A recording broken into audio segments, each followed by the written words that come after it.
puji Tuhan, selamat sore yang ada di rumah. Mari kita akan segera mulaikan Beston puasa kita pada saat hari ini.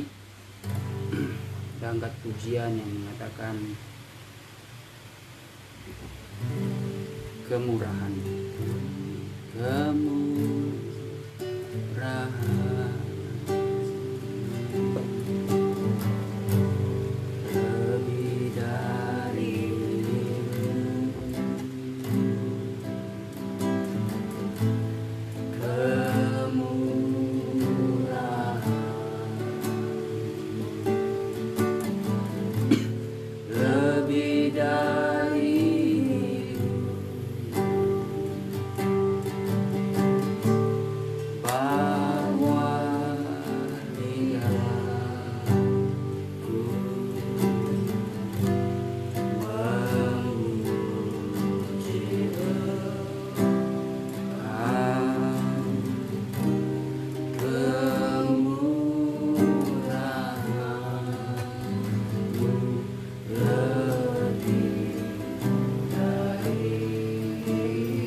Lebih dari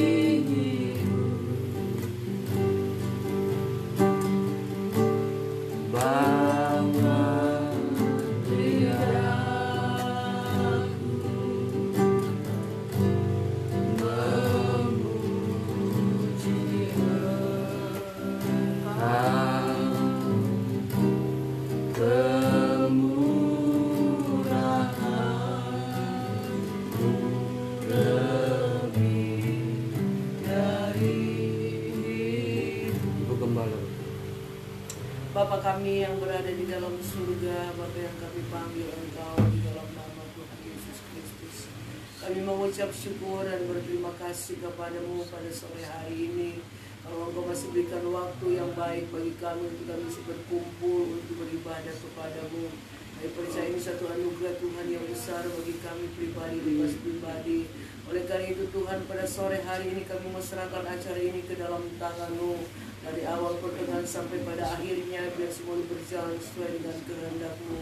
Memberkati juga seluruh jemaat yang mengikuti acara ini Tuhan. Engkau lawati mereka Tuhan, dan Engkau berikan selalu semangat sukacita bagi mereka, untuk mereka boleh tetap rajinkan diri mereka setia beribadah kepada Engkau.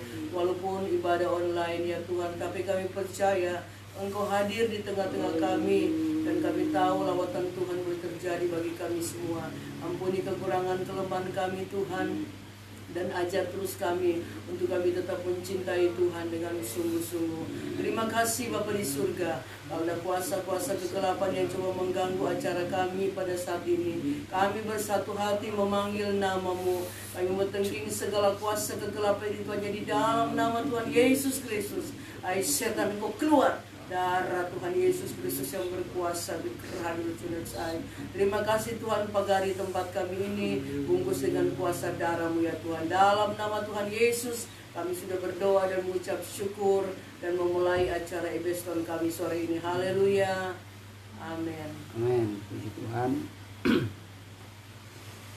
Mari kita akan belajar kebenaran firman Tuhan yang saya ambil di dalam 1 Korintus 5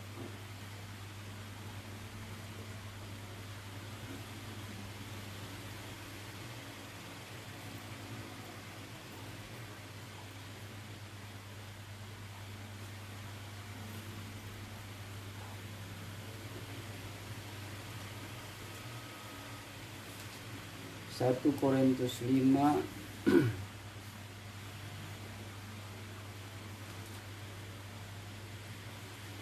ayat 9 mulai.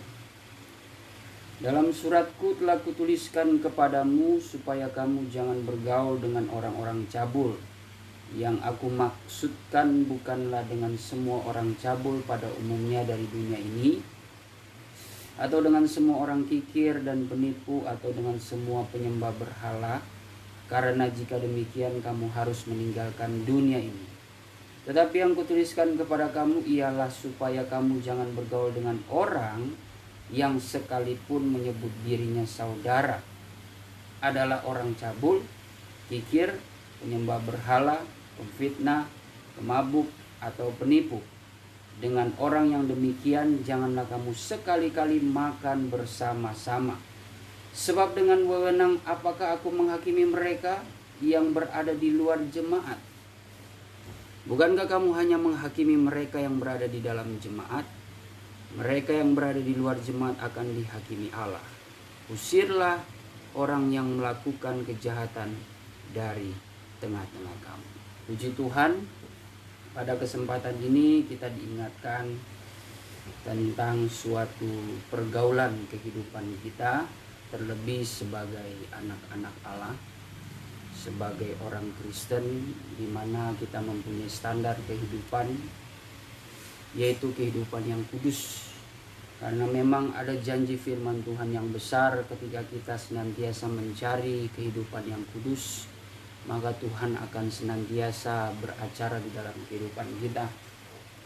Dan memang kalau kita melihat ya, penulis dari bagi orang Ibrani, bahwa di situ dikatakan berdamailah dengan semua orang, dan dikatakan kejarlah kekudusan, sebab tanpa kekudusan setiap orang yang benar hidup dalam Kristus tidak akan dapat melihat kemuliaan Allah. Tidak mengapa, coba kita baca Ibrani 12 ayat yang ke-14. Berusahalah hidup damai dengan semua orang dan kejarlah kekudusan, sebab tanpa kekudusan tidak seorang pun akan melihat Tuhan. Ya, jadi tanpa kekudusan tidak seorang pun dapat melihat Tuhan. Makanya kita yang semakin hari dibentuk oleh Tuhan, Tuhan mau kita semakin hari bertumbuh. Iman kita bergerak bukan secara stagnan, tetapi secara secara stabil dan dinamis. Semakin hari semakin lebih baik, apalagi mengingat keadaan yang sekarang ini.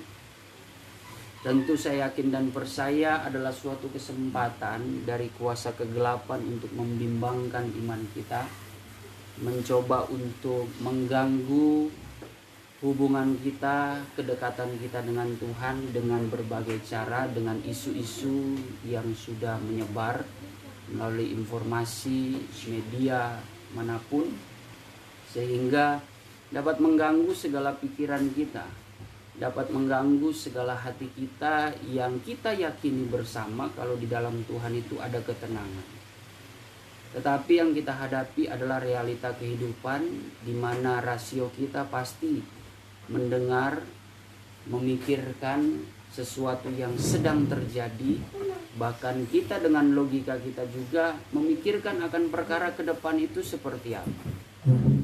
Walaupun keadaan sekarang ini sehebat-hebatnya manusia, secerdas sepintar-pintarnya manusia memiliki kecerdasan, mereka pun tidak bisa dapat memastikan bahwa keadaan dunia ini setahun ke depan, 2 tahun ke depan, 3 tahun, 5 tahun, bahkan 10 ke depan itu seperti apa. Namun ya, segala cita-cita, angan-angan mereka, pastilah setiap orang memiliki angan-angan yang terbaik, yang indah dan sempurna. Namun di sini kita sebagai orang percaya, kalau kita kembali lagi diingatkan lewat firman Tuhan yang tadi kita sudah baca dalam 1 Korintus 6 ayat 9 sampai ayat 13, bahwa sesungguhnya Paulus sudah menuliskan kita harus berhati-hati bergaul dengan orang yang cabul ya.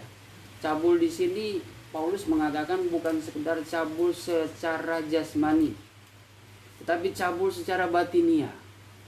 Artinya ada suatu perzinahan rohani. Perzinahan rohani begini ya saudara. Ketika kita sudah mengenal firman, ketika kita sudah dibawa pengertian kita bahwa Allah itu adalah Esa, Allah yang mampu memberikan kekuatan, memberikan kesehatan, yang memelihara kehidupan kita, tetapi kita masih percaya kepada ilah-ilah lain. Nah, kita mungkin bisa saja secara tidak langsung atau kadar pikiran, pemahaman, perasaan kita menghadapi dunia ini, kita sebenarnya sudah memikirkan bagaimana ada suatu Allah lain yang bisa memberikan pertolongan di keadaan masa sukar ini. Entah Allah itu berbentuk manusia, bahkan mungkin orang-orang yang bisa dikatakan orang berada, orang yang bisa memberikan sesuatu, sumbangan dan sebagainya. Yaitu dengan kita menghadapi keadaan sekarang ini, terkadang kita memikirkan atau membuat orang tersebut menjadi sesuatu yang kita anggap Allah gitu. Mungkin bahkan kita sudah melupakan akan kasih Allah, sehingga ketika kita menerima, kita menganggap manusia ini yang memberikan pertolongan, memberikan jalan keluar di masa sulit, kita sudah memuja, memuji dan sebagainya. Dan banyak sekali saudara, banyak sekali hal-hal yang kita anggap sesuatu yang berkuasa, yang sifatnya otoritatif, memiliki otoritas melakukan sesuatu. Mungkin saya juga bisa katakan bahwa dengan keadaan seperti ini, walaupun baru 6 bulan ya, tetapi kadang kita berpikir corona ini mempunyai otoritas. Nah, ini mungkin firman Tuhan ini secara sedetail-detailnya akan mengukur sampai di mana jangkauan pikiran hati kita. Terlebih kita harus menguji iman kita loh. Karena begini ya, kalau kita simpulkan di dalam kita mengenal akan kebenaran, bahwa sesungguhnya kalau kita mengenal Tuhan Yesus Kristus di dalam kemuliaan Allah Bapa, Dia adalah Tuhan dan Juru Selamat kita yang patut kita sembah. Dia yang sebagai Tuhan kita memiliki otoritas sepenuhnya bagi kehidupan manusia sampai ke seluruh alam semesta. Itu harus kita akui lewat perkataan kita. Nah, tetapi di hari-hari ini banyak cara iblis itu membuat manusia itu dengan pikiran sehatnya menjadi terbalik gitu. Akhirnya mereka sudah tidak bisa mengakui kekuatan Allah, tetapi mengakui kekuatan dari pandemi virus ini. Nah, ini berbahaya.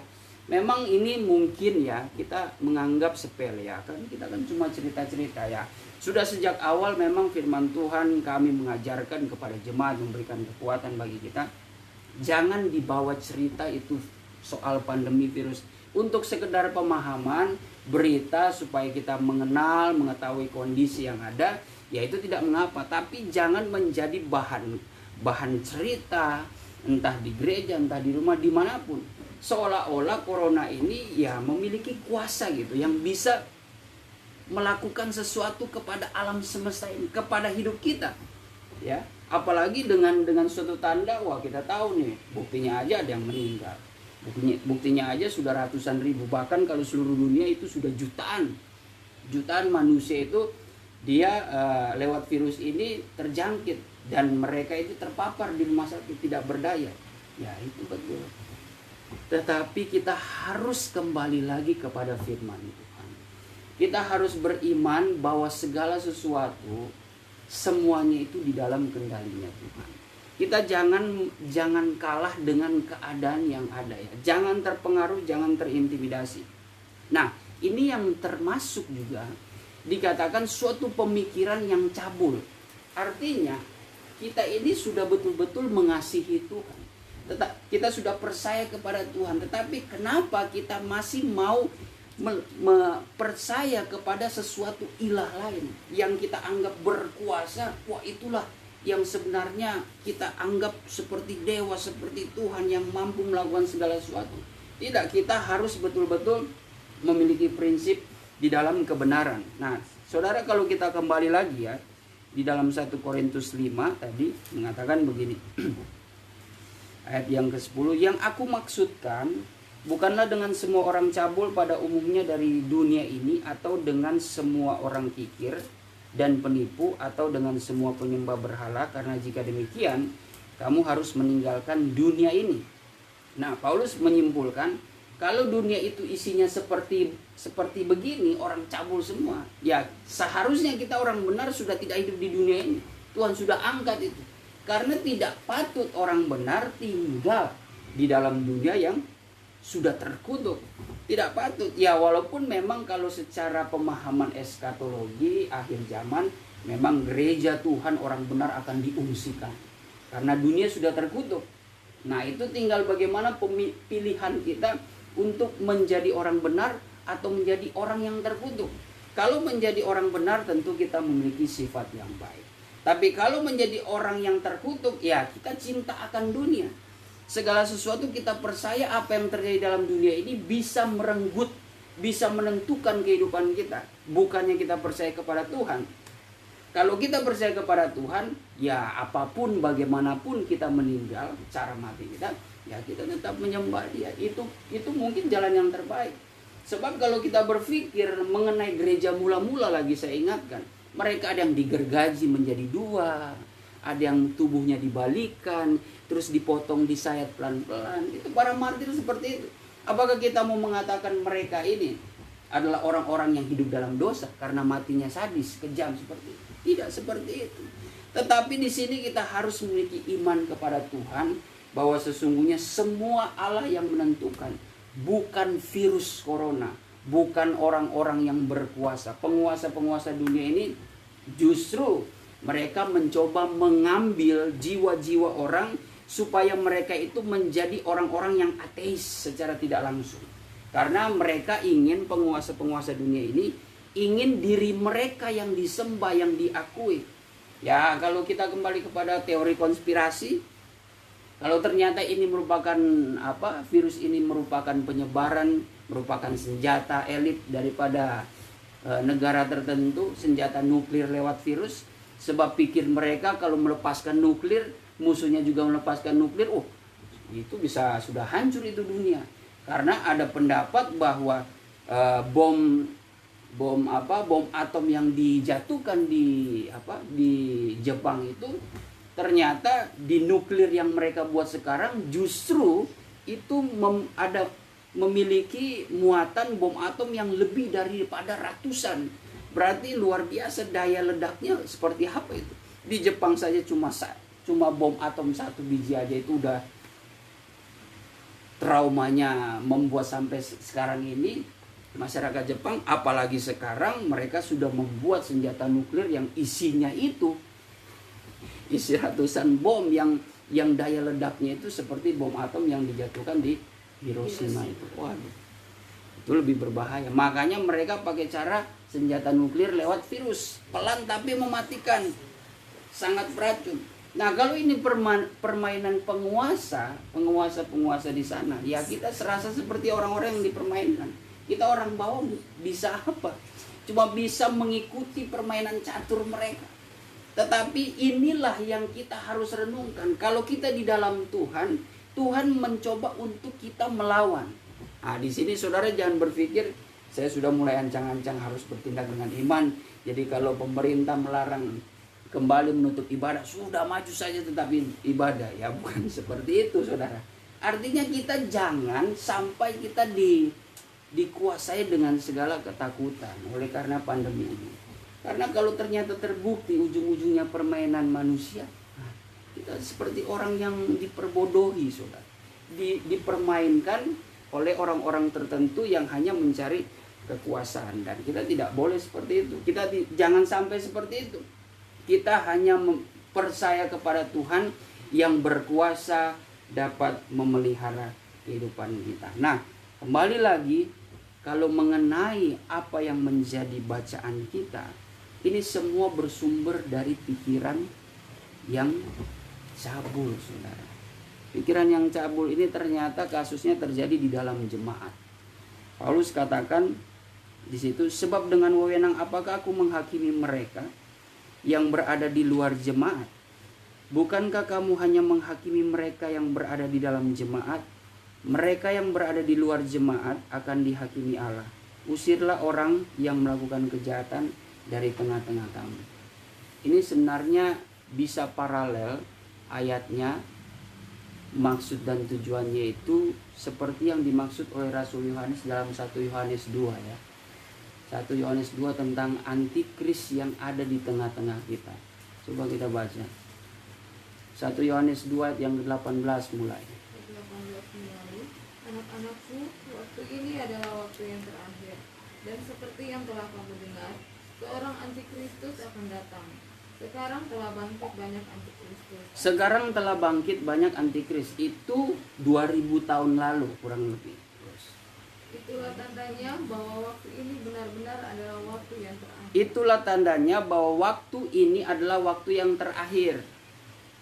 Memang mereka berasal dari antara kita, Memang mereka berasal dari antara kita, tetapi mereka tidak sungguh-sungguh termasuk pada kita. tetapi mereka tidak sungguh-sungguh termasuk pada kita. Artinya, bisa saja di antara kita ini antikris.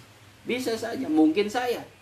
Cuma yang membedakan mereka itu seperti saudara. Nah, kata Paulus tadi ya di ayat Paulus tadi. Mereka yang aku maksudkan, orang yang cabul pikirannya, artinya rohaninya cabul itu, mereka itu seperti saudara. Saudara seiman. Tetapi mereka tidak bersungguh-sungguh. Nah, seperti yang dikatakan dalam ayat ini terus. Sebab jika mereka sungguh-sungguh termasuk pada kita, niscaya mereka tetap bersama-sama dengan kita. Nah, artinya di sini ada suatu kumpulan yang penuh kasih. Kalau kehidupan kita, perhimpunan ini penuh dengan kasih, tidak ada hakim menghakimi, tuduh menuduh, fitnah memfitnah, itu pasti aman. Tapi kalau tidak ada kebersamaan, itu bisa dikuasai roh antikris. Jadi jangan sakit hati. Kalau ternyata seperti saya, ternyata saya tidak menjaga kebersamaan, saya membenci mungkin Maumodi atau membenci Kana oleh karena alasan-alasan tertentu. Tetapi itu pun asumsi saya. Menurut ukuran saya, Maumodi udah salah. Tetapi ternyata firman Tuhan itu berkata berbeda. Justru jangan-jangan saya ini yang antikris. Mengaku saya Kristus, mengajarkan tentang Kristus, tetapi saya anti akan pengajaran Kristus. Karena pengajaran Kristus itu pengajaran yang mempersatukan, membawa damai, membawa kepada kekudusan, sehingga mengundang kemuliaan. Dan itu terjadi dari kelompok keluarga, kelompok jemaat, sampai organisasi, lembaga, sekuler pun. Itu kalau di tengah-tengahnya itu ada anak-anak Tuhan, usaha mereka selalu mencari damai. Kalaupun ada sesuatu yang bersalah, itu kan ada metodenya. Ajaran Tuhan Yesus, kalau ada yang bersalah, panggillah dia, ajak 4 mata. Jangan langsung dituduh di depan orang. Kalau dia sudah ditegur baik-baik, kamu berbuat salah ya. Kalau sudah ditegur, dibicarakan baik-baik, enak. Kalau dia masih bebal, ya memang ada juga tahap kedua, panggil 2-3 saksi. Karena menurut Alkitab memang dari zaman Musa itu kalau kita mengatakan orang itu bersalah itu kalau ada 2-3 saksi. Tapi kalau masih 1 orang, kalau masih menurut saya orang Tante Modi kok sudah begini, marah-marahin Joy misalkan seperti itu. Saya lihat kok ya mungkin betul ya, tetapi terkadang di belakang suatu perkataan saya yang menuduh Maumodi itu ada unsur-unsur kebencian, ada unsur-unsur kekesalan, ada unsur-unsur saya tidak suka, ada akar pahit mungkin saya tidak tahu. Tetapi untuk membuktikan itu, kalaupun ternyata misalkan Maumodi punya pembelaan, ya saya harus memiliki saksi. Misalkan saksinya itu Maumedi, ternyata lihat juga, terus Anto lihat juga, itu bisa.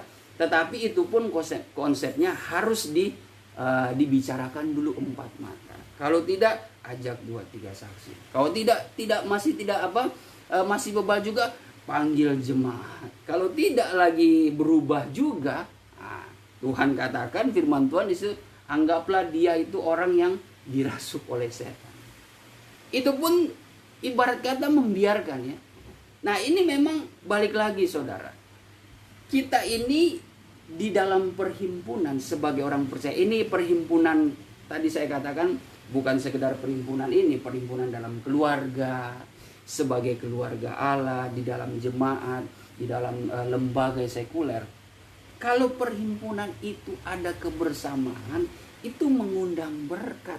Makanya tadi kan Ibrani 12 kan tadi mengatakan ayat 14, kejarlah kekudusan, berdamailah dengan semua orang. Ayat selanjutnya itu sudah sering kali ayat hafalan kita. Jangan kita menjauhkan diri dari kasih karunia Tuhan. Orang yang suka melakukan hal yang mencemarkan, memiliki akar pahit, memiliki iri, kedengkian, kejahatan, karena dia sudah terpisah, tercerai dari kasih Allah. Walaupun mereka mengenal, mereka tahu siapa itu Tuhan. Coba kita lanjut dulu itu 1 Yohanes 2 tadi. Sampai ayat berapa? 1 Yohanes 2 Ayat yang tetap ayat 19. ayat 19. Tetapi hal itu terjadi supaya menjadi nyata bahwa tidak semua mereka sungguh-sungguh termasuk pada kita. Ya, Tetapi kamu telah beroleh pengurapan dari Yang Kudus, ya. dan dengan demikian kamu semua mengetahuinya. Aku menulis kepadamu bukan karena kamu tidak mengetahui kebenaran, tetapi justru karena kamu mengetahuinya, dan karena kamu juga mengetahui bahwa tidak ada dusta yang berasal dari kebenaran. Ya, ini ditegaskan. Ternyata Rasul Yohanes mengajarkan itu kepada orang-orang Kristen bukan karena mereka nggak tahu apa-apa, polos dan naif. Justru dari kebenaran itu mereka itu tahu, bisa membedakan mana nih. Sebenarnya kentara sekali ya. Ketika kita hidup dalam kebenaran, itu harusnya hidup kita tenang. Wah, kalem. Terus penuh kasih, damai, pembawa damai, sukacita, dan selalu bersahaja, ramah, dan sebagai suka menolong. Nah, itu akan kentara ketika diperhadapkan dengan orang yang duniawi. Itu kentara sekali. Makanya Rasul Yohanes menjelaskan bahwa sesungguhnya ini kuberitahu kepada kamu, artinya ya, sumpama saya. Kita kan semua di sini sudah mengenal kebenaran. Ibarat saya mengatakan, ini saya beritahu bukan saudara sekalian dan jemaat belum tahu apa-apa soal kebenaran. Justru kita sudah banyak dengar firman Tuhan. Justru karena kita tahu dan saya menegaskan, ada memang orang di tengah-tengah kita yang hidup dalam kebenaran, tetapi masih suka berdusta. Artinya menipu dirinya dari suatu tindakan-tindakan iman oleh pengetahuannya. Harusnya imannya itu yang membawa dia kepada perbuatan yang baik, bukan malah melakukan hal yang cemar. Seperti tadi. Gimana ayat terakhir tadi? Yang tadi terakhir dibaca. Aku menulis kepadamu bukan karena kamu tidak mengetahui kebenaran, tetapi justru karena kamu mengetahuinya, dan karena kamu juga mengetahui bahwa tidak ada dusta yang berasal dari Bahwa sesungguhnya tidak ada dusta daripada kebenaran itu. Ya, kalau kita mengerti firman tetapi kita tidak melakukannya, ya kita sebenarnya pendusta. Kita menipu diri kita sendiri. Coba Yakobus 1 ayat yang ke-22. Yakobus 1 ayat 22 sampai 25. Yakobus 1 ayat yang ke-22 mulai. Tetapi hendaklah kamu menjadi pelaku firman dan bukan hanya pendengar saja. Ya. Sebab jika tidak demikian, kamu penipu diri sendiri. Kamu menipu diri sendiri. Kamu sebagai orang Kristen, kita ini sebagai mengenal Kristus, memuji Tuhan. Terkadang sampai saya seperti saya lah membuat status ayat. Tapi kenyataannya melakukan firman untuk mendatangkan kebaikan tidak ada, bukan tidak ada, ada. Tetapi lebih sering berbuat hal yang menajiskan diri kita, menipu diri kita yang adalah milik Allah, orang yang terpilih. Saya mengenal Kristus. Terus. Sebab jika seorang hanya mendengar firman saja dan tidak melakukannya, ia adalah seumpama seorang yang sedang mengamati mukanya yang sebenarnya di depan cermin.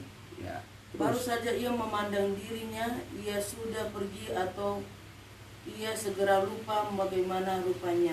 Ya, itu ciri yang digambarkan ya, ciri yang digambarkan. Kita ibarat ke gereja, ke persekutuan mendengar firman Tuhan, ngangguk-ngangguk, puji Tuhan. Kita mengerti firman Tuhan. Tetapi kita tidak bisa melakukannya ketika keluar gereja. Kita tidak melakukannya, saudara. Nah, itu seperti cermin. Kita sudah berkaca, kita mengamat-amati wajah kita.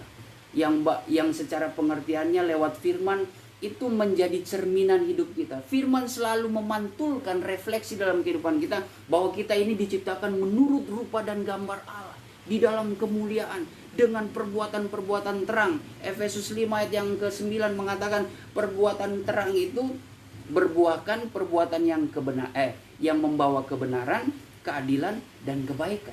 Tapi kenyataannya tidak demikian. Nah, makanya seperti ibarat cermin yang seperti orang yang sedang berkaca di cermin, habis itu dia meninggalkan cermin. Dia lupa lagi wajah yang dia lihat itu, artinya dia sudah lupa lagi akan rupa yang dibuat oleh Allah, yang ditentukan oleh Allah, memiliki ciri khas seperti Allah, sifat seperti Allah. Tetapi mereka semua lupa itu karena mereka tidak melakukannya. Nah, terus Ayat 25, tetapi barang siapa meneliti hukum yang sempurna, yaitu hukum yang memerdekakan orang, dan ia bertekun di dalamnya, jadi bukan hanya mendengar untuk melupakannya, tetapi sungguh-sungguh melakukannya, ia akan berbahagia oleh perbuatan. Ia akan berbahagia. Jadi kehidupan kita ini menjadi terang karena kita sudah dimerdekakan oleh terang firman, maka jadilah hidup yang memerdekakan orang. Artinya apa? Yang membuat orang itu selama ini belum mengenal kebenaran jadi mengenal kebenaran.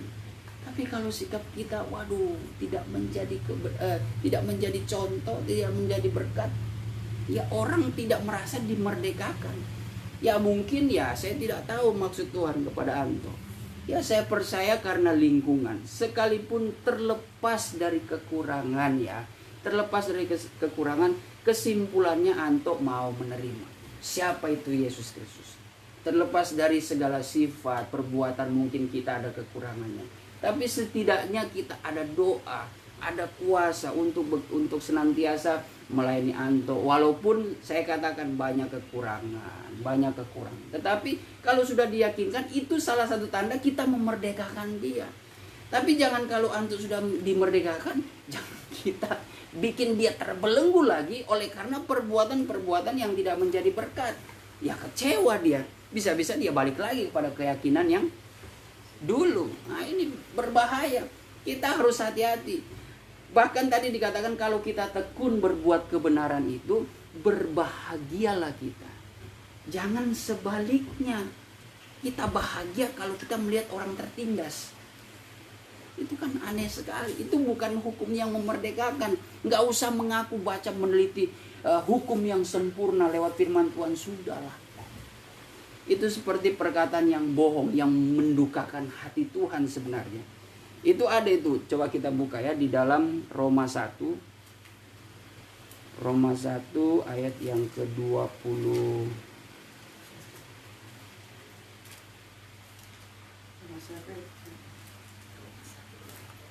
Roma 1 ayat yang ke-21 mulai. Roma 1 ayat yang ke-21. Sebab sekalipun mereka mengenal Allah, mereka tidak memuliakan Dia sebagai Allah atau mengucap syukur kepadanya. Ya. Sebaliknya pikiran mereka menjadi sia-sia dan hati mereka yang bodoh menjadi gelap. Ya, terus. Mereka berbuat seolah-olah mereka penuh hikmat, tetapi mereka telah menjadi bodoh. Mereka merasa penuh hikmat dengan segala tuduhan mereka, kelakuan mereka itu merasa paling betul, paling benar.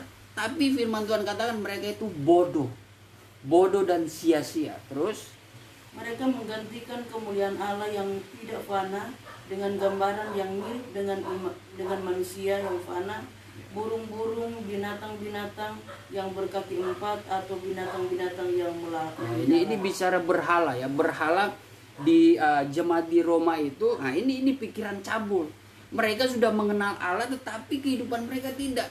Mereka menggantikan kemuliaan Allah itu dengan gambaran-gambaran berupa yaitu seperti patung dan sebagainya, gambaran manusia yang fana.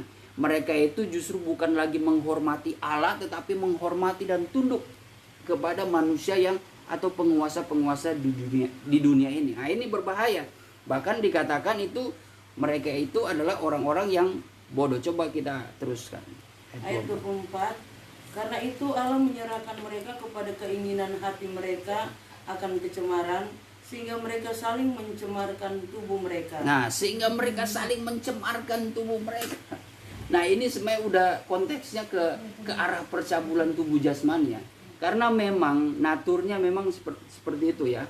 Dalam pengertian begini, manusia kalau rohaninya udah cabul, nah itu pasti merujuk kepada cabul secara tubuh jasmani. Makanya di Roma 1 ini diungkap oleh Paulus tentang ada yang namanya homo, lesbi, terus apalagi istilah LGBT. Coba kita terus baca dulu. Ayat 25, sebab mereka menggantikan kebenaran Allah dengan dusta dan memuja dan menyembah makhluk dengan melupakan penciptanya yang harus dipuji selama-lamanya. Amin. Terus. Ayat 26, karena itu Allah menyerahkan mereka kepada hawa nafsu yang memalukan. Hawa nafsu yang memalukan. Sebab istri-istri mereka menggantikan persetubuhan yang wajar dengan yang tak wajar. Istri-istri menggantikan persetubuhan yang wajar dengan yang tak wajar. Ada yang deng kambing, ada yang deng sapi, itu deng binatang itu. Melakukan hubungan seks.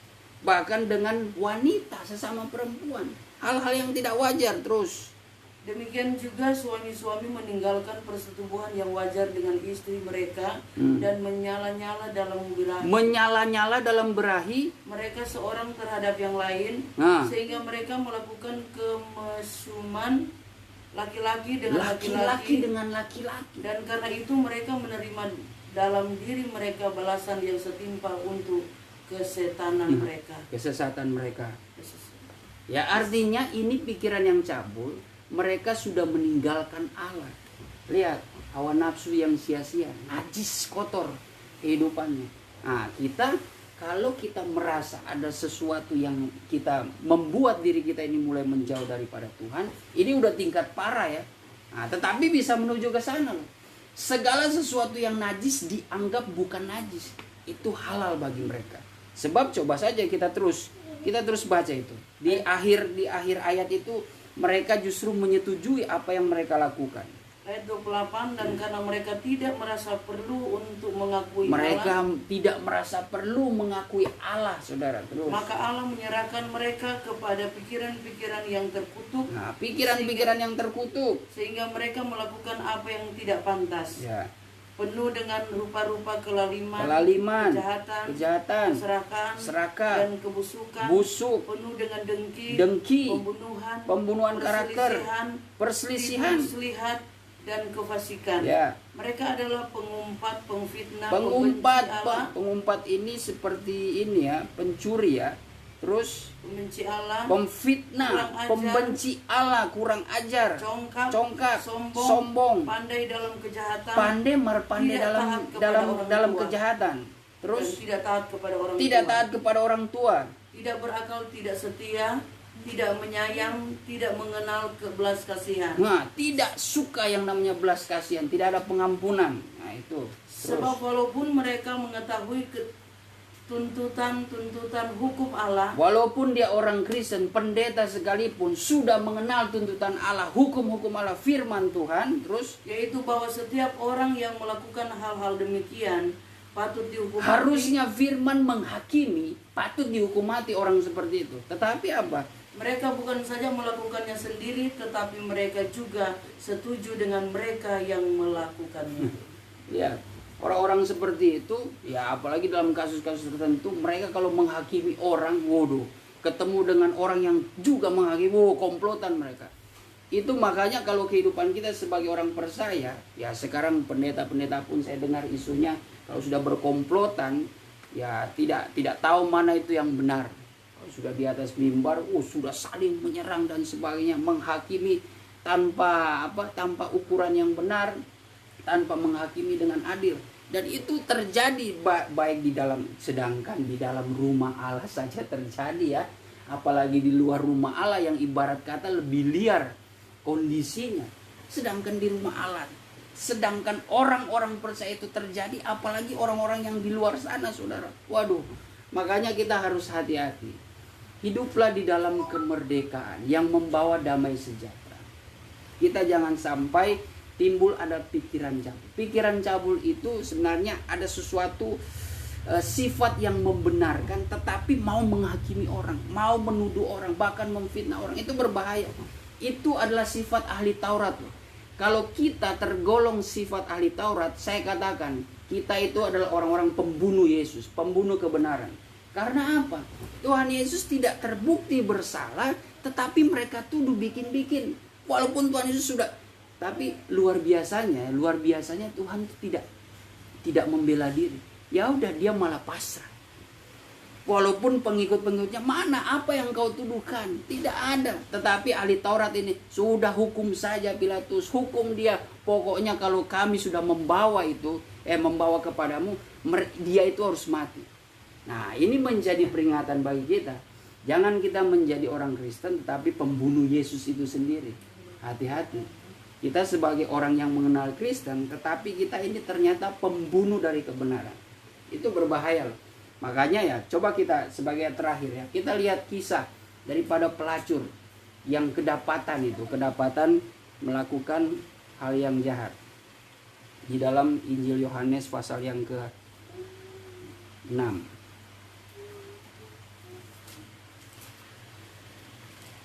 Yohanes pasal 6.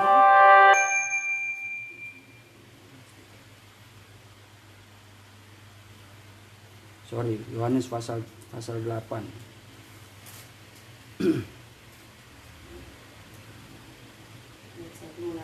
Ayat 3 mulai. Maka ahli-ahli Taurat dan orang-orang Farisi membawa. Saya garis bawahi, maka ahli-ahli Taurat dan orang-orang Farisi, ini mereka yang membunuh Yesus ya, yang menuduh dengan segala alasan mereka yang tidak bisa dibuktikan. Membawa kepadanya seorang perempuan yang kedapatan berbuat zina. Nah, ini kasusnya memang kedapatan berbuat zina. Mereka menempatkan perempuan itu di tengah-tengah lalu berkata kepada Yesus, Rabi, perempuan ini tertangkap basah ketika ia sedang berbuat zina. Terus, Musa dalam hukum Taurat memerintahkan kita untuk melempari perempuan-perempuan yang demikian. Apakah pendapatmu tentang hal ini? Nah, di sini ketika mereka sudah ketangkap basah nih, ya mungkin mereka ibarat kata kalau sekarang grebek-grebek itu ketangkap basah di kos-kosan, itu tempat-tempat yang itu langsung itu di budaya Yahudi itu langsung digiring ke tengah-tengah, ke lapangan, itu siap dilempari batu sampai mati. Tetapi karena ada Yesus di situ, nah ini kesempatan mereka untuk mencobai Yesus, menjatuhkan Yesus. Kalau Yesus salah jawab, ya udah, berarti Yesus ini ada suatu andil untuk membela hal yang salah. Tetapi luar biasanya Tuhan Yesus, kita dapat melihat ya, ketika mereka sudah giring, lihat Rabi, ini perempuan sudah kedapatan, ketangkap basah berbuat zina. Menurut hukum Musa, orang seperti ini harus dilempari batu sampai mati. Kita pernah nggak seperti itu? Kalau kita pernah terkadang sudah kedapatan orang berbuat jahat, rasanya kalau tidak membuat dia sadar dengan penghakiman kita, cara kita sendiri, kayaknya belum puas. Nah, itu sifat-sifat daripada orang-orang Farisi itu.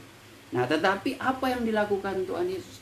Tuhan Yesus menunduk sebentar, dia menyuratkan sesuatu dia menyuratkan sesuatu di tanah. Habis itu dia mengatakan, coba ayat selanjutnya. Ayat 6, mereka mengatakan hal itu untuk mencobai dia, supaya mereka memperoleh sesuatu untuk menyalahkannya. Tetapi Yesus membungkuk lalu menulis dengan jarinya di tanah.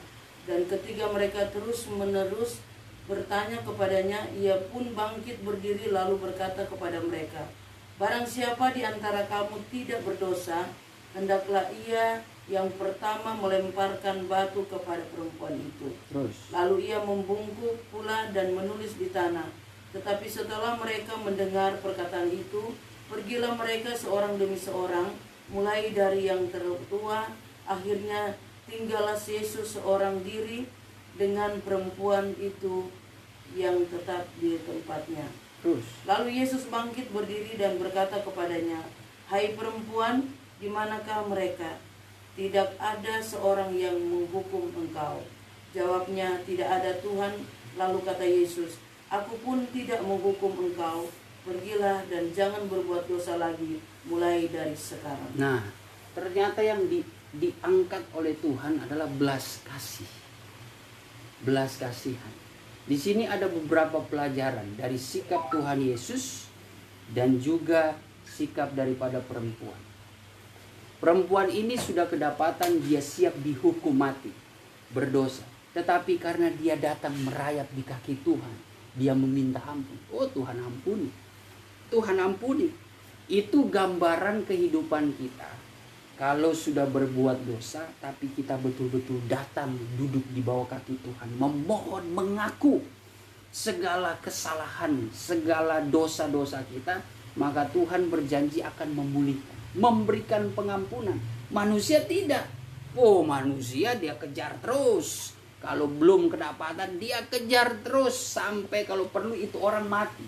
Secara karakter, mungkin tidak membunuh secara jasmani, tetapi membunuh karakternya, menindas dan memojokkan. Nah, itu adalah karakter apa? Karakter Farisi. Dia mencoba, sudah jelas-jelas itu bersalah, tetapi ternyata di sini kita belajar sesuatu. Mengalahkan tindakan keras seperti itu hanya lewat firman Tuhan. Yesus adalah firman Tuhan. Hanya lewat hikmat Allah dengan mengangkat belas kasihan. Makanya Tuhan ungkit. Tuhan berikan pertanyaan. Di antara kamu kalau ada yang merasa benar, kalau ada yang merasa tidak berdosa, lebih dahulu mengambil batu dan merajamnya. Oh, ternyata tidak ada. Ternyata orang Farisi juga yang kepala batu, yang merasa paling benar pun takut juga mereka. Merasa juga ada dosa. Nah, saudara bayangkan kalau kita refleksikan kepada kehidupan kita sekarang ini, kita pun ternyata yang sudah mungkin ingin menghakimi orang, bahkan merasa benar, lalu kita betul-betul ingin merajam. Oh, kita lebih parah itu dari Farisi. Farisi masih sadar akan, oh dia berdosa, sehingga mereka tidak melempar batu. Karena dalam kitab nabi-nabi yang mereka pegang, yang mereka pelajari itu, ternyata di dalam Yesaya 64 ayat 6 itu mereka tahu. Di situ apa? Di situ mengatakan kesalehanku pun bagaikan kain kotor. Jadi kesadaran mereka sebagai pemegang hukum Taurat dan hukum para nabi, mereka pun mengingat akan firman Tuhan itu. Walaupun mereka adalah seorang pelayan imam besar di rumah Allah, walaupun hati mereka jahat, Tuhan Yesus tahu itu, tapi mereka takut, mereka tunduk kepada ayat firman Tuhan itu. Makanya, wah, saya pun tidak merasa saya tidak berdosa. Mereka berpikir begitu. Akhirnya mereka meninggalkan. Lalu ternyata Tuhan mengatakan kepada perempuan, lihatlah, siapa yang akan menghakimi? Tidak ada Tuhan. Ya, kalau begitu saya juga tidak akan menghakimi. Di sini yang penting adalah belas kasihan. Kita sebagai orang percaya, jangan seperti tadi dikatakan di dalam firman Tuhan. Jangan pelihara itu pikiran yang terkutuk. Kita ini dari orang yang terkutuk. Mengenal kebenaran menjadi orang yang dimerdekakan. Nah, semakin hari kehidupan kita itu dinamis, semakin baik. Bukan semakin balik lagi ke pikiran yang terkutuk. Sudah bagus kita menerima Kristus supaya kita terbebas dari terkutuk. Tetapi kita mau suka sekali melakukan perbuatan yang terkutuk. Wah, jangan seperti itu. Nah, mungkin firman Tuhan ini tajam. Terlebih khusus saya katakan buat saya. Ini menjadi peringatan bagi saya. Karena terlebih berat hukumnya bagi pengajar. Sebagai seorang guru mengajarkan karena dituntut banyak. Saya pun mengatakan begini bukan berarti saya lebih daripada saudara, tidak. Tapi kita sama-sama belajar supaya jangan kita memiliki sifat yang justru tidak Tuhan perkenankan. Karena dengan kehidupan kita yang tidak menjadi berkat, kita secara tidak langsung sebagai pembunuh kebenaran. Kita tidak mau kan dibilang pembunuh kebenaran, jangan sampai. Apalagi tadi dikatakan oleh Rasul Yohanes, kita sebagai antikris, ngomong sana sini antikris, kenapa ini agama ini antikris, tapi sendiri ternyata kita adalah antikris. Nah, itulah yang harus kita pahami. Kembali lagi bahwa sesungguhnya hati-hati dengan pikiran yang cabul. Kalau Paulus tadi mengatakan ya mungkin di antara kita tidak adalah, tidak kelihatan. Ya kita semua hidup dengan sebaik-baiknya. Tapi pikiran ini yang bahaya, yang tidak nampak. Ada orang kelihatan biasa-biasa saja, tapi pikiran dan hatinya itu cabul. Artinya bukan dalam perkara seksualitas saja, tapi dalam permainan mungkin, dalam hal di dalam pekerjaan, di dalam pelayanan. Artinya mereka melakukan hal-hal yang cabul dalam pengertian ya seperti mereka berbuat curang, mereka membicarakan orang dan sebagainya, dan hal-hal yang tidak menjadi berkat. Itu pikiran yang cabul. Tapi kalau pada saat ini Firman Tuhan boleh datang mengingatkan kita, tentu Tuhan sangat mengasihi kita. Tuhan begitu detail, spesifik supaya kita tidak pernah kompromi. Jangan kompromi, jangan cari celah. Bukan jangan cari celah. Jangan kasih celah. Jangan membuka pintu bagi iblis. Iblis selalu memanfaatkan celah di hati kita. Tapi kalau kita tidak waspada, ya udah, maka kita akan ditunggangi oleh kuasa kegelapan. Tapi saya percaya firman Tuhan ini berkuasa, tentu akan menguatkan kita supaya kita berhati-hati, agar kita semakin hari hidup di dalam kebenaran Tuhan yang boleh menjadi berkat. Puji nama Tuhan, kita berdoa. Yesus, Kau sungguh baik.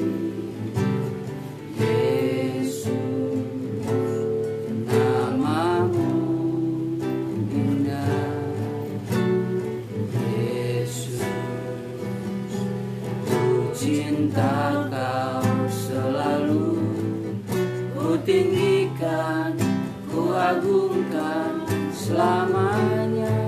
Yesus, Kau sungguh baik. Yesus, Kau sungguh baik. Yesus, namamu indah.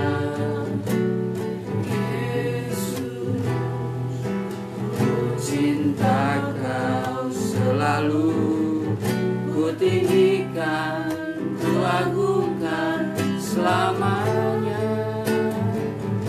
Ku mau memuji-Mu, ku selalu puji-Mu. Ku mau menyembah-Mu, ku selalu sembah-Mu. Kau yang layak terima semua pujian, kemuliaan hanya bagi Tuhan. Ku mau memuji-Mu, ku mau memuji-Mu, ku selalu puji-Mu. Ku mau menyembah-Mu, ku selalu Kau yang layak terima semua pujian, kemuliaan hanya bagi Tuhan. Segala puji, segala hormat hanyalah bagi-Mu ya Tuhan. Kaulah Tuhan dan Juru Selamat kami. Kebaikan hati-Mu, rahmat-Mu yang besar memelihara kehidupan kami hingga pada saat detik ini. Terlebih kekuatan firman-Mu Tuhan, kami percaya akan menguasai kehidupan kami Tuhan. Sehingga kami memiliki perilaku yang dapat memerdekakan banyak orang. Engkau yang sudah memerdekakan kehidupan kami oleh kebenaran-Mu Tuhan. Biarlah kami memiliki kehidupan yang dapat mencerminkan Tuhan akan kemuliaan-Mu. Sehingga nama-Mu lah yang dimuliakan, nama-Mu yang patut dipuji dan disembah. Oleh sebab itu Tuhan, apa yang dapat patut kami balas Tuhan, segala kebaikan-Mu. Engkau yang telah menyelamatkan kehidupan kami, membawa kehidupan kami kepada kebenaran-Mu Tuhan. Sehingga Engkau boleh mengangkat kehidupan kami Tuhan, dan kami boleh menerima janji-janji firman-Mu. Oleh sebab itu Tuhan, ajarlah kami terus, bentuklah kehidupan kami seturut kehendak dan mau-Mu, agar kami memiliki Tuhan perilaku yang baik dan menjadi berkat dimanapun kami pergi dan berada. Terima kasih atas firman-Mu Tuhan. Biarlah Tuhan firman-Mu tertanam di tanah hati kami, menjadi benih hidup yang akan bertumbuh, berbunga dan berbuah-buah di hadapan-Mu, mengubahkan karakter kami dan membentuk kehidupan kami semakin hari sama seperti-Mu ya Yesus. Terima kasih Tuhan, ampunilah dalam segala kesalahan, di dalam segala kekurangan, keterbatasan, perbuatan-perbuatan kami yang kurang berkenan Tuhan. Ampunilah kami ya Bapa, kesalehan kami, kebenaran kami pun bagaikan kain kotor.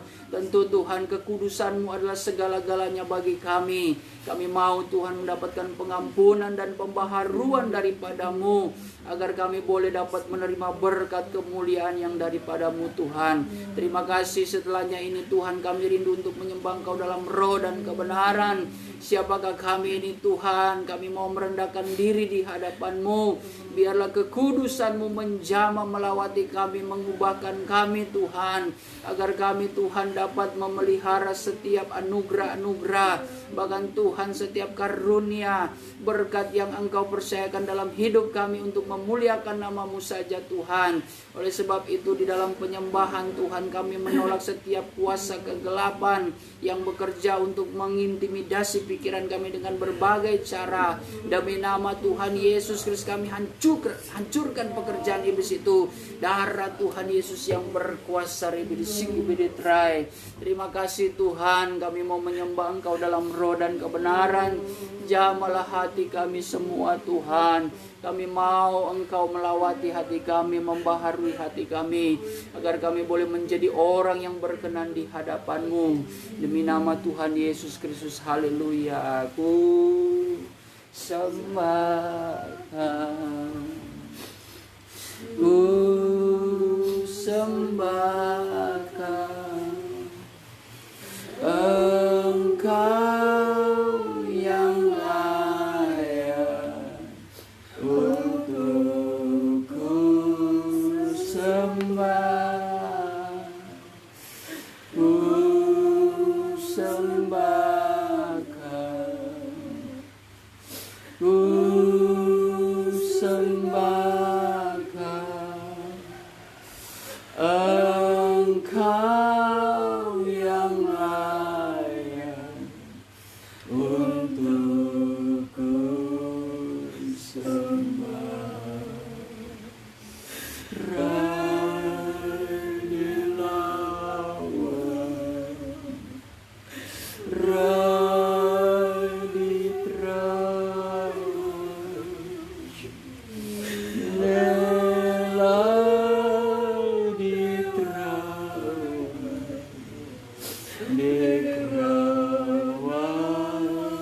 dikerawan diterawan,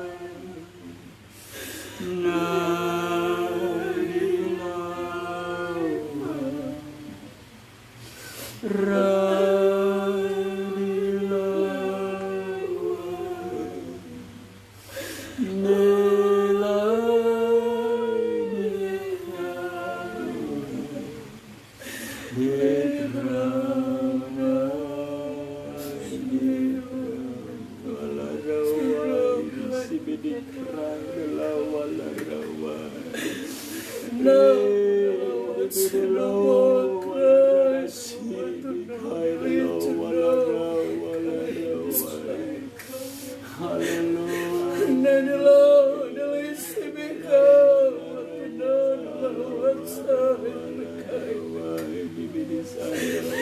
No, we cradle to know because I know the love outside of the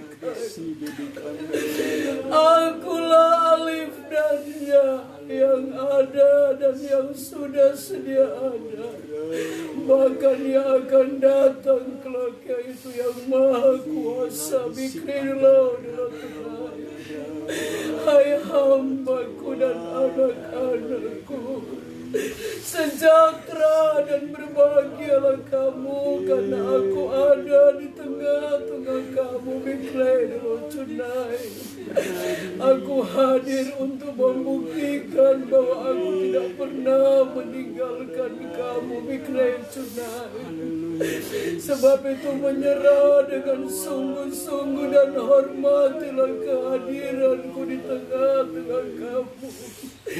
Nadeli kraudeli cunai, aku berjalan dan memperhatikan setiap kamu. Aku kenal tiap-tiap kedalaman hati kamu dan perbuatan kamu. Aku tahu bikredul cunai. Sebab itu aku minta kepada kamu, kembalilah kamu kepadaku dengan sungguh-sungguh.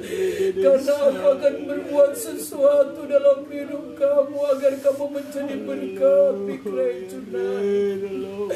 Kalau kamu boleh mendengarkan firman-Ku saat ini Bikrai Junai, itu bukan suatu kebetulan, tapi ini semua ada maksudku dalam hidup kamu masing-masing Bikrai Junai.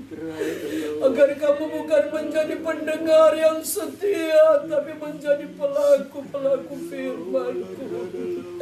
Nah, Dilikrai Junai, aku telah memanggil kamu dari gelap masuk ke dalam terang yang ajaib. Aku mau hidup kamu harus berubah dan berubah, hamba-Ku dan anak-anak-Ku. Kamu harus membuktikan bahwa kamu ada di dalam kebenaran-Ku Bikrai Junai. Tunjukkanlah sifat-sifat kamu di dalam dunia ini, bahwa kamu adalah orang-orang terang yang sudah dimerdekakan oleh Aku sendiri. Sebab itu hamba-Ku dan anak-anak-Ku Bikrai Junai, aku minta kepada kamu supaya kamu sadari tiap-tiap kehidupan kamu. Berhentilah kamu berbuat hal yang menjadi kebencian, Bikrai Junai. Aku mau supaya kamu hidup di dalam kerukunan dan persatuan, sehingga berkat-Ku aku curahkan kepada kamu masing-masing Bikrai Junai. Masa-masa ini kamu akan menghadapi ujian-ujian yang berat. Light become to know the cry. Dengan keadaan yang terjadi di tengah-tengah dunia ini, Latra dilicuna di cry. Kamu harus mendekatkan diri kepadaku dan merubah cara hidup kamu Bikrai Junai. Aku minta hamba-Ku dan anak-anak-Ku, Radili Cuna dikrai. Jadilah kamu berkat di tengah-tengah dunia ini Bikrai Junai.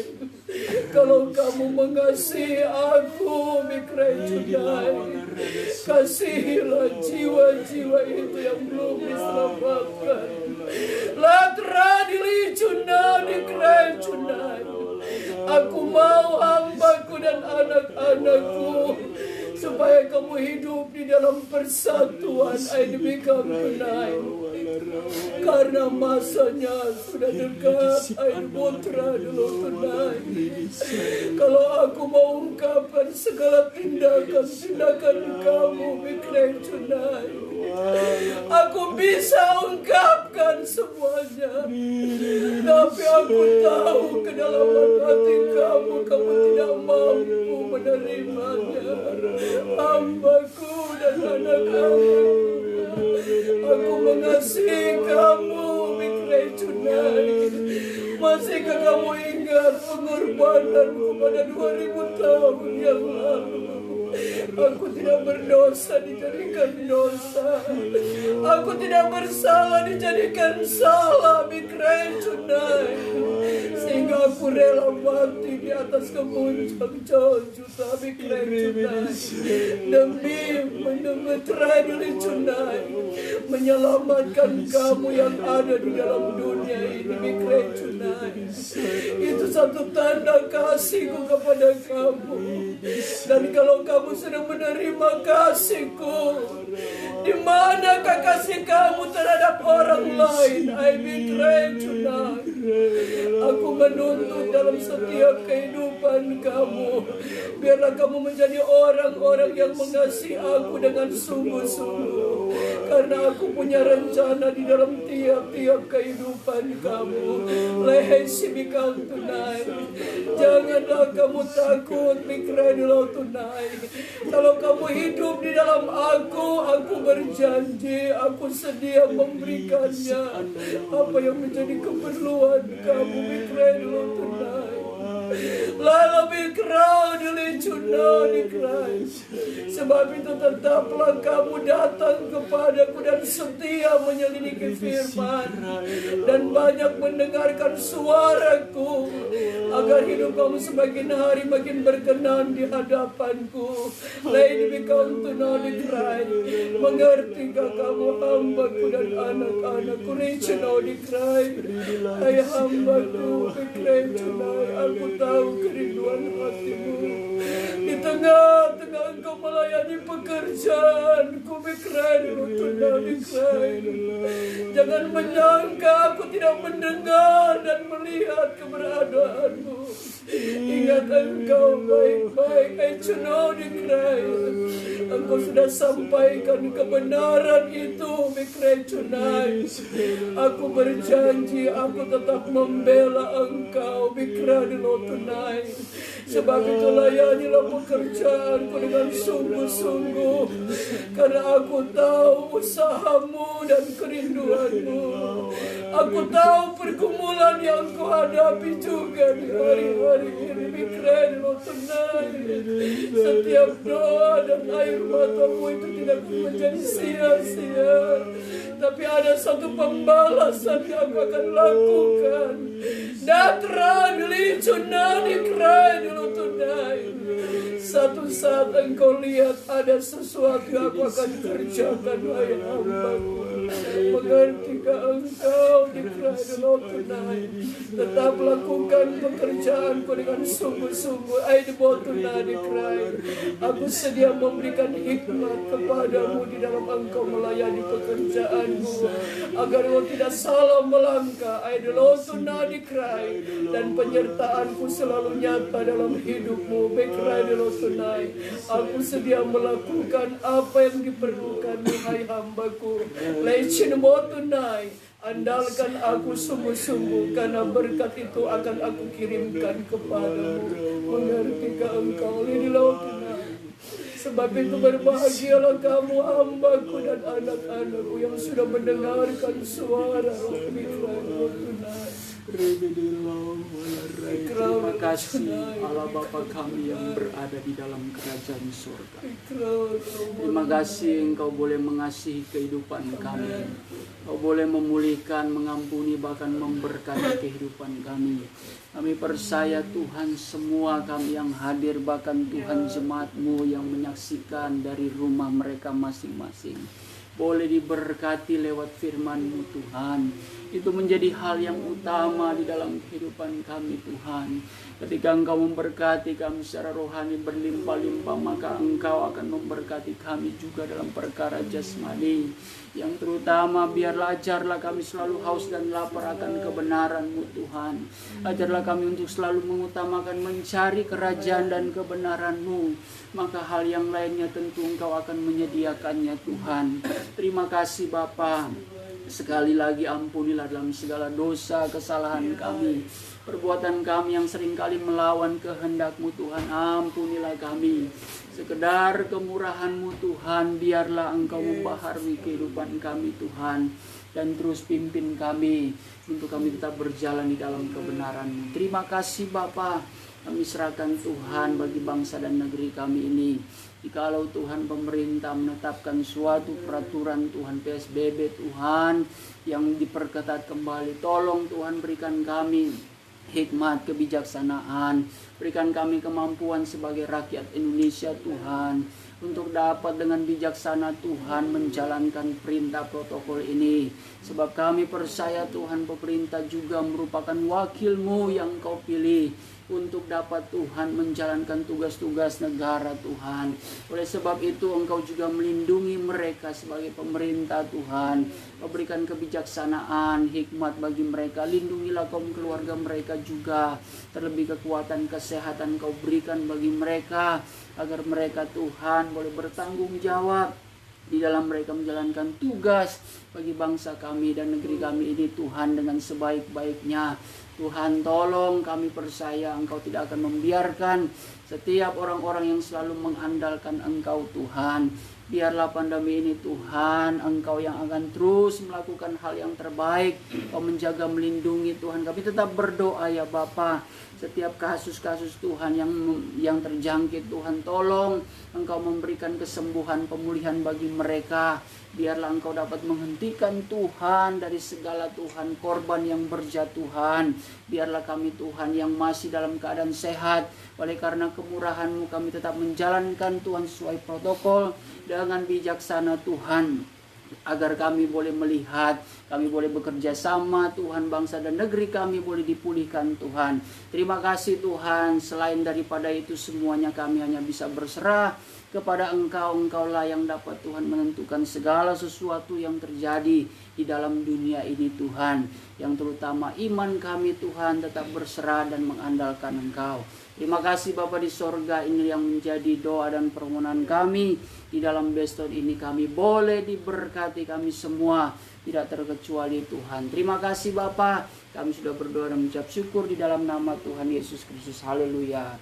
Saudara dan saudariku yang dikasihi Tuhan Yesus Kristus, adalah kiranya anugerah yang dianugerahkan oleh Allah Bapa kita di sorga, oleh cinta dan kasih sayang Tuhan Yesus Kristus, di dalam persekutuan Allah Roh Kudus tinggal diam di hati kita, memberikan penghiburan, pengharapan yang baru, sukacita sorga dan kekuatan yang baru.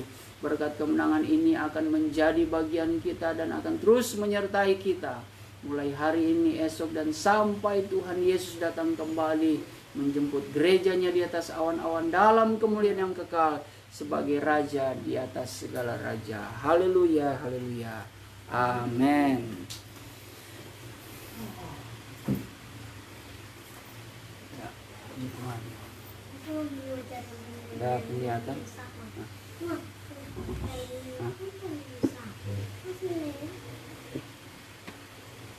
Silakan disaksikan.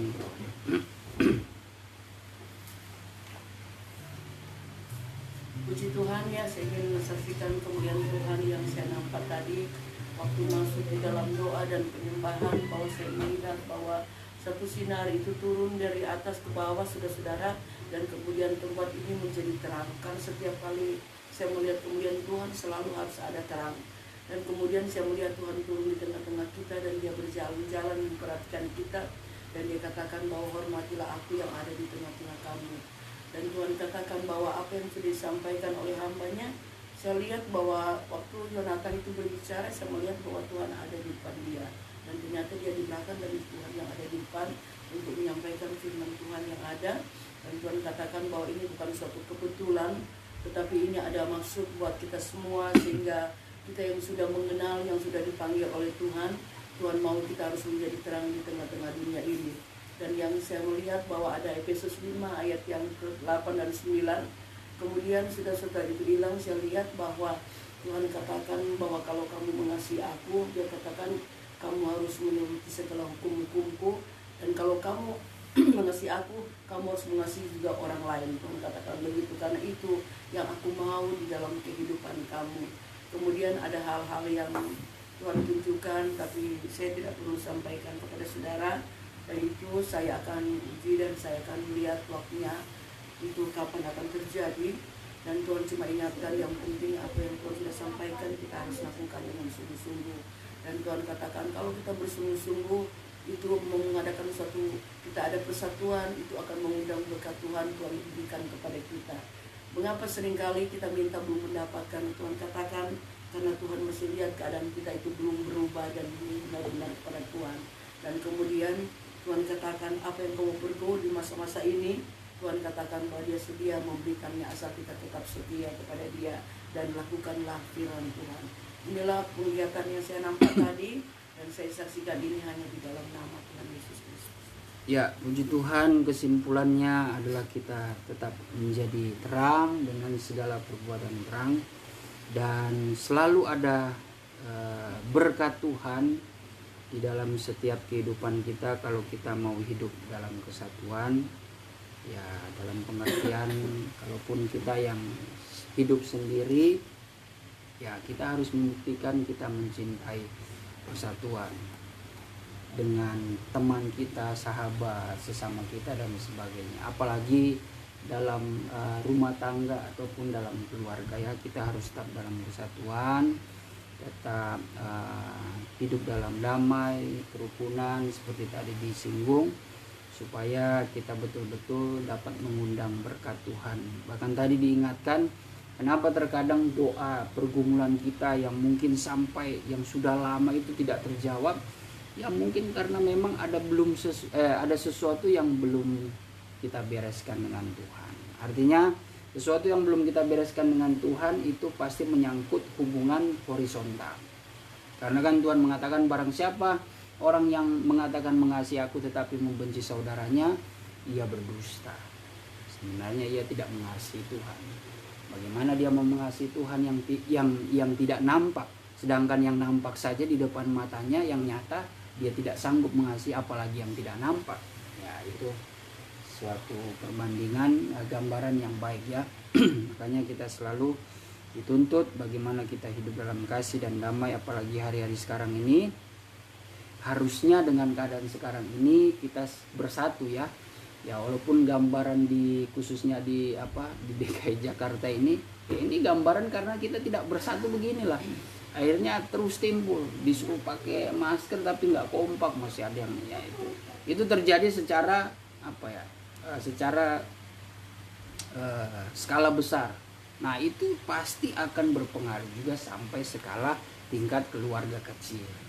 Itu intinya kebersamaan itu, kuncinya itu mengundang Tuhan melakukan sesuatu. Seperti tadi kata, bagaimana Indonesia ini Tuhan mau melakukan sesuatu, sedangkan dalam protokol pemerintah mereka tidak taat. Ya, Tuhan mau melihat ketaatan dulu, baru Tuhan mengerjakan sesuatu. Kalau tidak, tapi balik lagi, di masa tekanan ini memang iblis banyak sekali pengaruh menggoncangkan, sehingga kita punya alasan mulai lagi mempersalahkan. Wah, bagaimana? Lebih baik kita kembalikan semua itu kepada Tuhan. Allah lah yang menjadi hakim yang adil. Ya, kita hanya tetap berdoa supaya manusia di Indonesia ini boleh mendapatkan pencerahan, sehingga boleh ada persatuan di dalam menjaga kesehatan, menjaga PSBB ini untuk dijalani dengan sebaik-baiknya. Ya, selanjutnya tadi ada ayat Efesus 5 ayat yang ke-8 dan 9. Memang dahulu kamu adalah kegelapan, tetapi sekarang kamu adalah terang di dalam Tuhan. Sebab itu hiduplah sebagai anak-anak terang.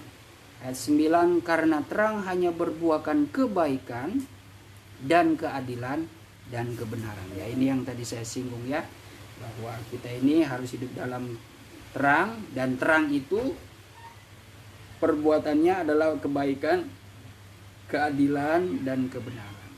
Itu yang menjadi ciri khas kita sebagai anak-anak terang. Karena kita dahulu kegelapan, maka sekarang kita yang sudah hidup dalam Kristus, biarlah kita hidup dalam terang kebenaran. Puji nama Tuhan, saya kira itu saja. Terima kasih. Saatnya kita akan berfellowship, menikmati berkat makanan. Nanti Modi akan berdoa beri berkat makanan. Iya. Besok bukan kirain nanti. Sekarang soal lapar ini. Terima kasih Tuhan Yesus karena kami bisa mengikuti ibadah pada sore hari ini, dan kami dapat mengerti apa yang dimaksud yang Engkau firmankan buat kami. Roh Kudus, tolong kami supaya apa yang kami dengarkan di dalam Al-Quran kami Tuhan. Dan sore hari ini kami akan makan bersama, karena Engkau mau memberkati makanan ini. Engkau memberkati juga asal-usul makanan ini, tangan-tangan yang sudah mengerjakannya. Engkau berkati juga Tuhan. Tolong juga keluarga atau saudara atau rekan-rekan kami yang belum mendapatkannya, kiranya Engkau memberkati mereka juga. Bapa dalam surga, kiranya berkat yang turun dari Bapa yang berlaku atas kami. Terima kasih, kami akan menyantap makanan yang sudah disediakan. Haleluya. Amin. Ya, puji Tuhan, terima kasih sudah menyaksikan. Kiranya Tuhan memberkati kita semua. Sampai ketemu hari Minggu nanti. Shalom.